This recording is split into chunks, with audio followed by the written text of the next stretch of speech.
Hello ಸ್ನೇಹಿತರೆ, welcome back to my channel. ಯಾವ ಗಿಡ ಅಂದರೆ ಇಲ್ಲಿ ನೋಡಿ, ಬಿಡಿಂಗ್ ಹಾರ್ಟ್ ಗಿಡ. ಇದಕ್ಕೆ ಅಷ್ಟೊಂದು ಕೇರ್ ಏನು ಬೇಕಾಗಿಲ್ಲ. ತುಂಬ ಅಂದವಾದ ಹೂವು. ಇದು ನೋಡಿ, ನೋಡೋಕ್ಕೆ ಎಷ್ಟು ಚೆನ್ನಾಗಿರುತ್ತೆ, ಹಾರ್ಟ್ ಶೇಪಲ್ಲಿ. ಆಮೇಲೆ ಆ ಹೂವು ನೋಡಿ, ರೆಡ್ ಕಲರಲ್ಲಿ, ವೈಟ್ ಆಮೇಲೆ ರೆಡ್. ಇದು ತುಂಬ ರೇರು ಸಿಗೋದು ನರ್ಸರಿಗಳಲ್ಲಿ. ಸಿಕ್ಕಿದ್ರೆ ಕಲೆಕ್ಷನ್ ಮಾಡ್ಕೊಳ್ಳಿ ಇದು.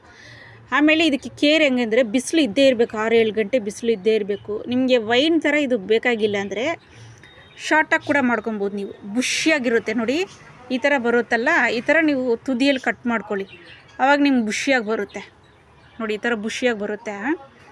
ಆಮೇಲೆ ಇದಕ್ಕೆ ಕೇರ್ ಏನು ಅಷ್ಟೊಂದು ಬೇಕಾಗಿಲ್ಲ.